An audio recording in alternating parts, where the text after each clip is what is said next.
Hello friends, welcome back my YouTube channel MS maths, जहां upload करता हूं BSc mathematics and physics से related video lecture. तो vector space में हम बात करने वाले हैं यहाँ पे बीएससी मैथमेटिक्स के टॉपिक में एक थ्योरम के बारे में।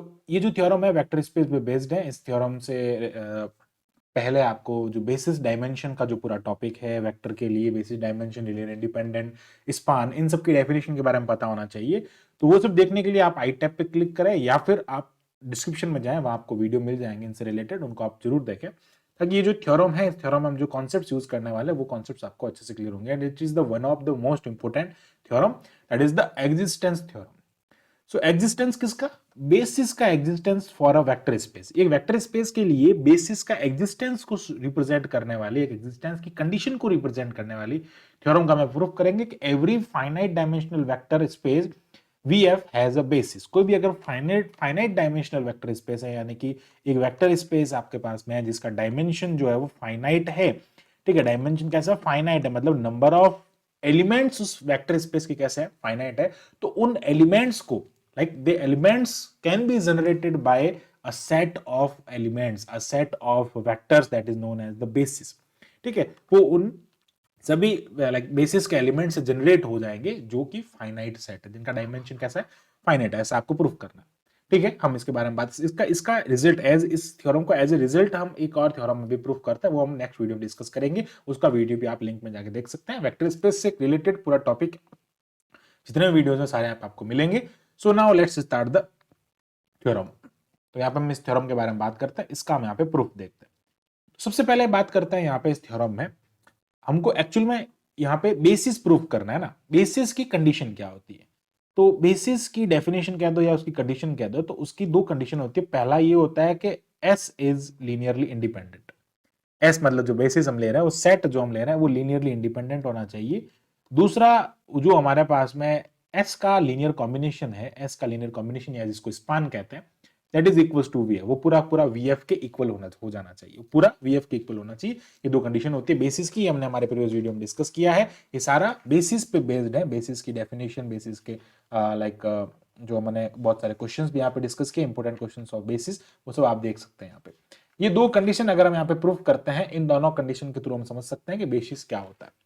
तो अब यहां पे कंसिडर कर रहे हैं let VF be a finite dimension. हमको क्या किसके लिए करना? फाइनाइट डायमेंशन के लिए करना है। तो हम फाइनाइट डायमेंशन कंसिडर करते हैं सबसे पहले।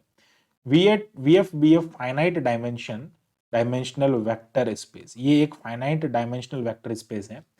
तो it can be generated by, हम इसका एक सबसेट ले लेते हैं। हम इसका एक्चुअली बेसिस जो होता है वो वेक्टर स्पेस का सबसेट ही होता है, ठीक है, क्योंकि वो उसको जनरेट कर लेता है एक्चुअल में लास्ट में जाके, एट लास्ट। तो हम यहाँ पे कंसिडर क्या कर लेते हैं कि लेट एस कोई इसका एक सबसेट है, S is equals to alpha 1, alpha 2, alpha 3, ये इसका कोई एक सबसेट है up to alpha n। Be be a finite subset, ठीक है। इसका भी डायमेंशन कैसे? Be a finite dimensional subset. ये इसका फाइनाइट डायमेंशनल सबसेट है ऑफ वी। ये वेक्टर का फाइनाइट, मतलब इसके एलिमेंट भी कैसे हैं? वेक्टर है। तो अब हम क्या करते हैं? सच दैट, कैसे उसको, ये सबसेट है, कैसे सेट सबसेट है कि एलएस जो है इनका लीनियर कॉम्बिनेशन अगर हम बनाए तो वो वीएफ के इक्वल हो जाएगा बाय द डेफिनेशन। ये कहां से आता है हमारे पास में? डेफिनेशन से आता है, ठीक है। जो बेसिस की डेफिनेशन होती है उसमें दो चीजें हमको प्रूव करनी होती है। अब ये सबसेट ले रहे हैं, अभी हम इसको क्या करना है? इसको हम यहाँ पे प्रूव करेंगे कि भाई ये पूरा वीएफ के इक्वल है, ऐसा हम यहाँ पे इसको प्रूव करेंगे, ठीक है। ये हमको प्रूव करना। नाउ ये जो है, लाइक अगर मैं कहूं कि एस जो है वो एल आई है, एक बार हम क्या करेंगे? कंडीशन लेंगे एल आई के लिए। अब जब हमको यहाँ पे देखो, जब भी हम प्रूव करते हैं ऐसी चीजें तो हम कॉन्ट्राडिक्शन लेके चलेंगे। हम सबसे पहले लेके चलेंगे एल आई है ही नहीं, एल डी है, ठीक है। ये कब है? इफ। ये कब है? इफ। ये कंडीशन कब सेटिस्फाई हो रही है कि if S is L I vector, S is L I vector या S is L I linear independent, then S itself is a basis of V. अब देखो, मैं आपको समझाने की कोशिश करूंगा कि जब भी हम यहां पे इसको प्रूफ करेंगे, कॉन्ट्रोडिक्शन लेंगे, हमने एक जस्ट कंडीशन यहां पे रखी है। कंडीशन हमारे पास में ये है। ये कंडीशन क्या शो करती है कि अगर ये लीनियरली इंडिपेंडेंट हो गया, जिस सेट को हमने लिया है ना, ये सेट, ये सेट एक तो क्या है, इसके VF के इक्वल है, यानी कि इसका लीनियर कॉम्बिनेशन, इसका जो स्पान आपको मिल रहा है, इसका जो स्पान आपको मिल रहा है वो क्या मिल रहा है, वेक्टर स्पेस मिल रहा है, VF मिल रहा है। लीनियर कॉम्बिनेशन का तो स्पान का तो एक ही बात होती है। तो मतलब ये वाली कंडीशन तो हमने ऑलरेडी सेटिस्फाई कर दी, उसमें कंडीशन लगा दी।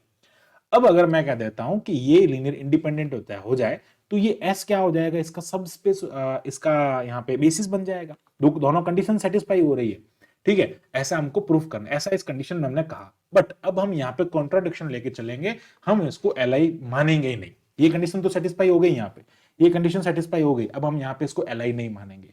क्या मानेंगे, हम यहाँ पे इसको LD लेट करेंगे।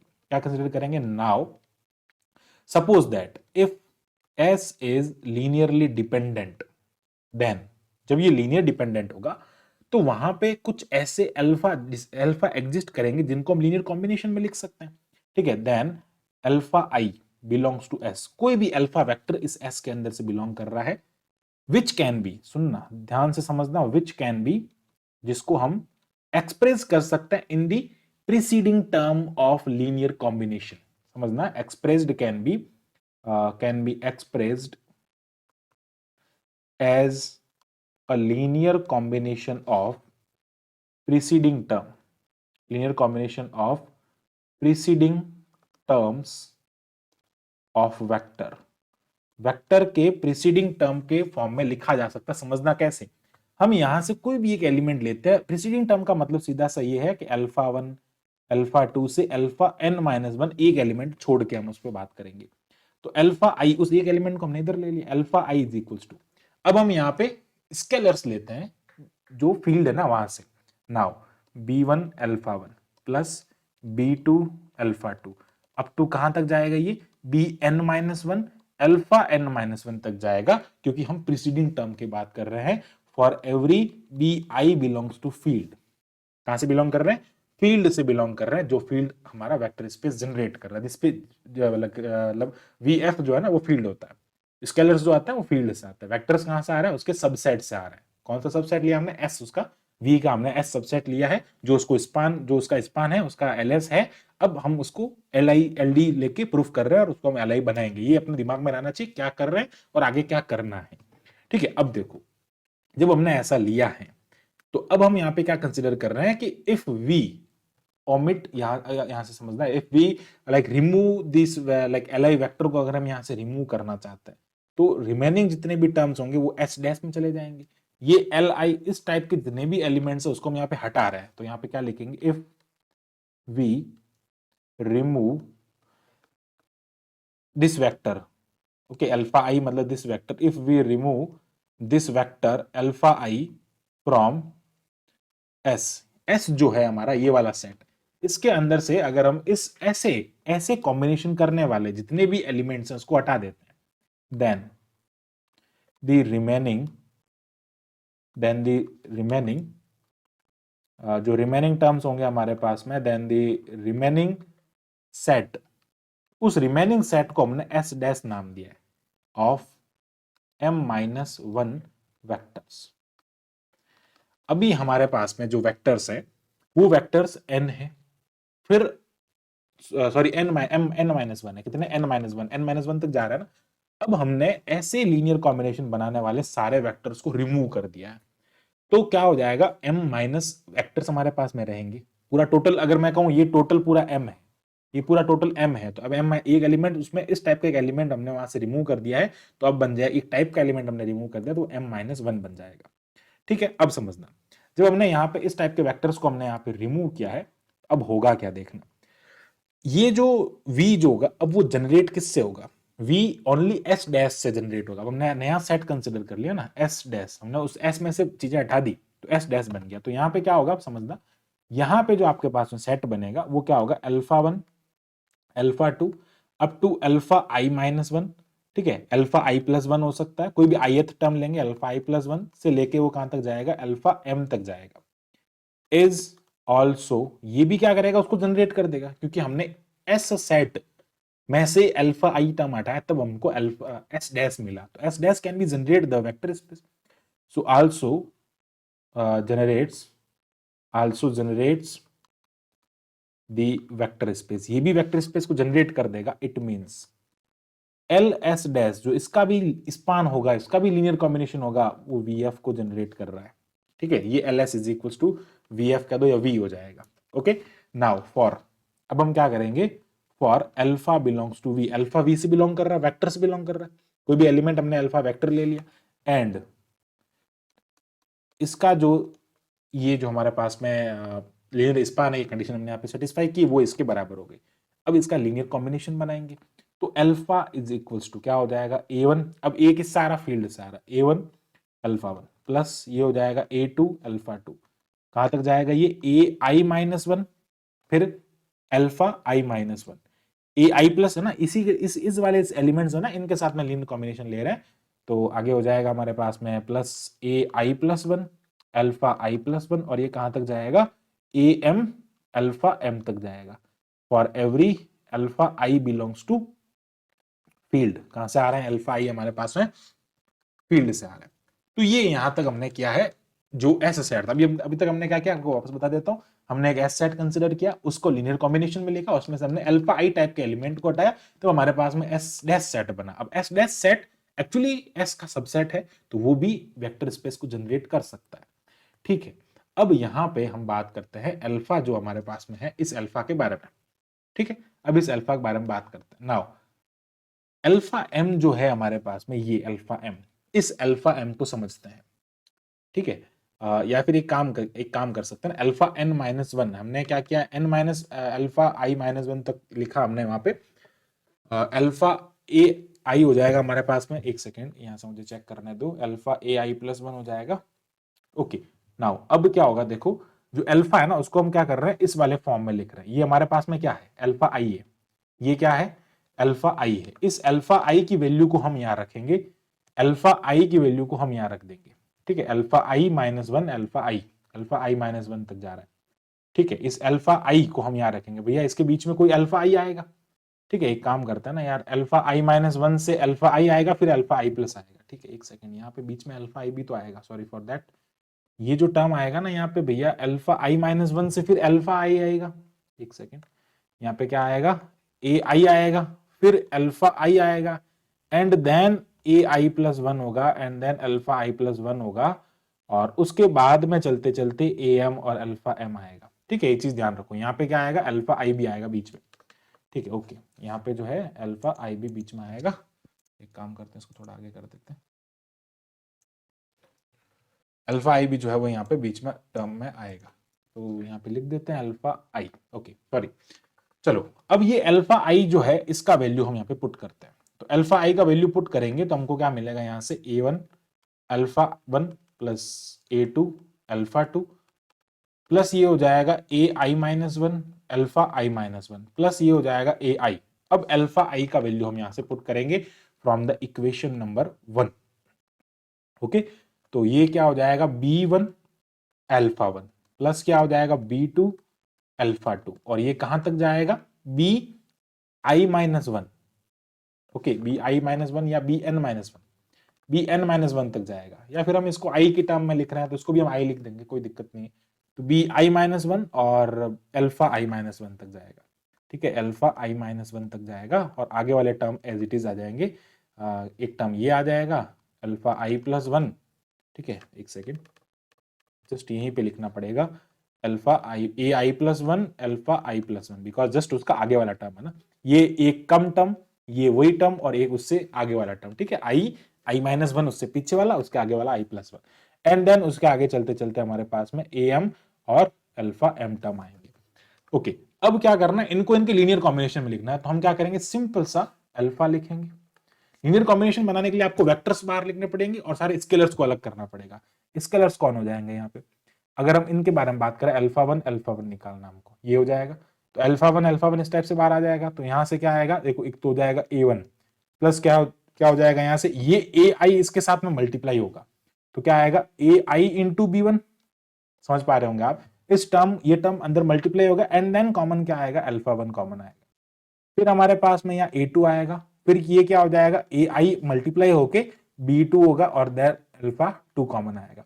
ये इस टाइप का हमारे पास में लीनियर कॉम्बिनेशन बनेगा, और यहाँ पे क्या हो जाएगा, यहाँ पे क्या हो जाएगा, ए आई माइनस वन, इसी को देख के कर सकते हैं, प्लस क्या हो जाएगा, ए आई हो जाएगा, और फिर क्या हो जाएगा, बी आई माइनस वन हो जाएगा।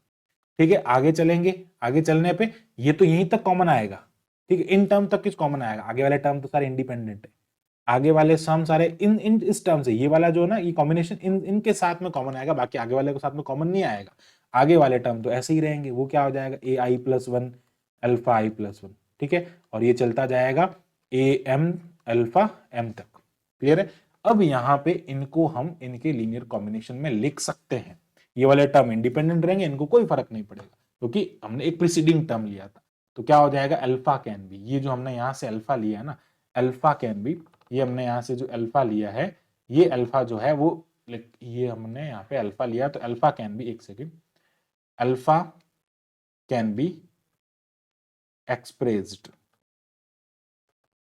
linear combination, expressed in linear combination of vectors of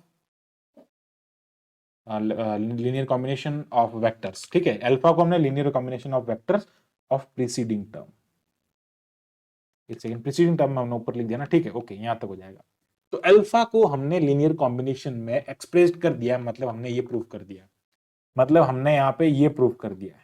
ठीक है, ये प्रूव कर दिया है, हमको एक्चुअली ये प्रूव करना था ना, ये वाला प्रूव करना था, अल्फा बिलोंग्स टू वी है, तो हमको ये प्रूव करना था, और ये हमने यहाँ पे कंसिडर किया था। तो जब ये एलडी है, तो हमने यहाँ पे लीनियर कॉम्बिनेशन में इसको प्रूव किया है। तो अब यहाँ पे कुछ कंडीशंस बनते हैं, उस कंडीशन को समझना कि यहाँ पे S dash is Li, then S dash will be basis of V। देखो, जब हम यहाँ पे इसको हमने कंडीशन क्या प्रूव कर दी, यहाँ पे कंडीशन ये प्रूव कर दी, एल एस डैश जो है वो वी एफ को जनरेट कर सकता है, वेक्टर स्पेस को जनरेट कर सकता है, वी को जनरेट कर सकता है।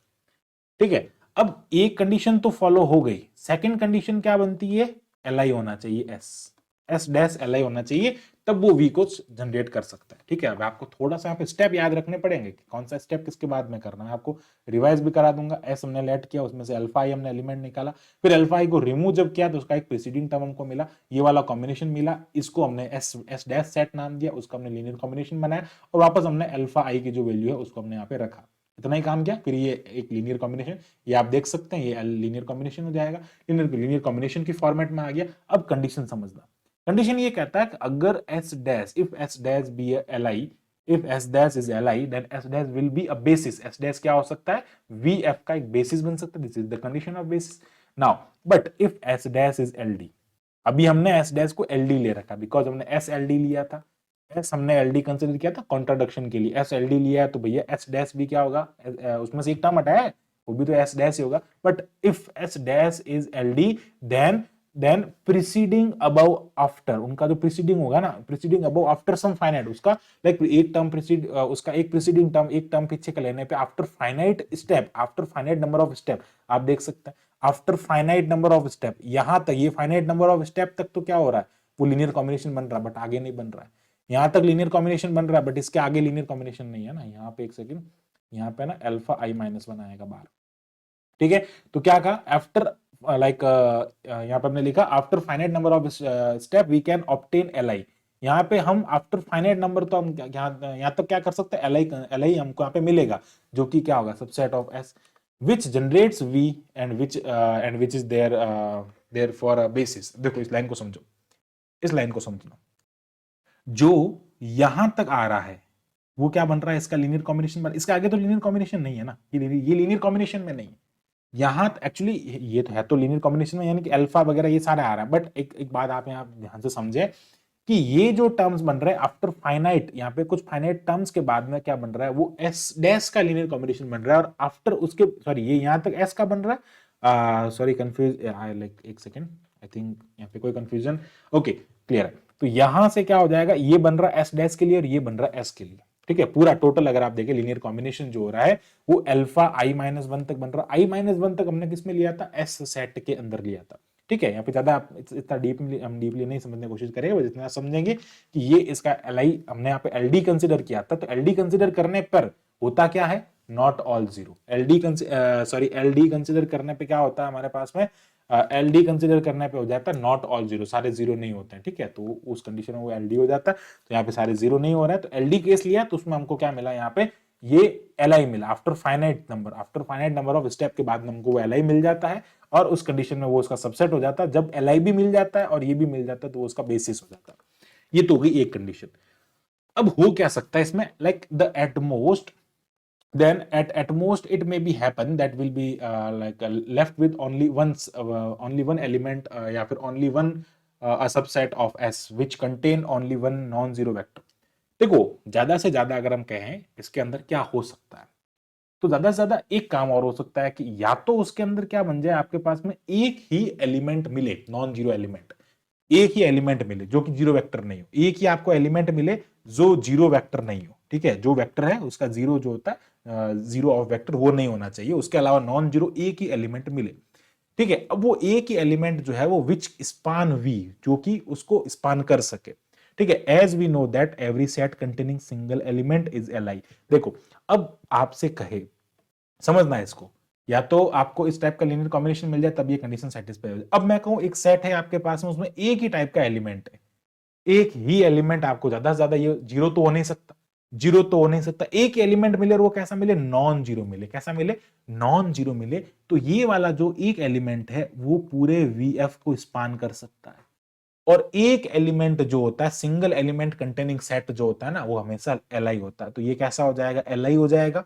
और ये इसको स्पान भी कर रहा है, मतलब एल एस जो है वो वी के बराबर भी है और ये एल आई भी है, तो ये क्या हो जाएगा, बेसिस हो जाएगा, ठीक है। ये क्या, इसका क्या बन जाएगा, बेसिस बन जाएगा। तो इस टाइप से हम क्या कर सकते हैं, इसको समझ सकते हैं, ठीक है। तो दोनों कंडीशन से, लाइक एक मिनिमम कंडीशन भी हमने लेके देख ली, ठीक है, एटमोस्ट देख लिया भाई, ज्यादा ज्यादा क्या हो सकता है उस कंडीशन में भी देख लिया, और एक हमने यहाँ पे इन जनरल भी देख लिया, ठीक है। बाकी पूरी समझने लायक थ्योरम है, बहुत अच्छी थ्योरम है, इसको समझें एक बार, आप इस स्टेटमेंट्स को पढ़ें, इनको वापस समझने की कोशिश करें, आपको क्लियरली समझ में आ जाएगा। Thanks for watching my video, keep watching MS maths, and for more videos हमारे चैनल को सब्सक्राइब करें।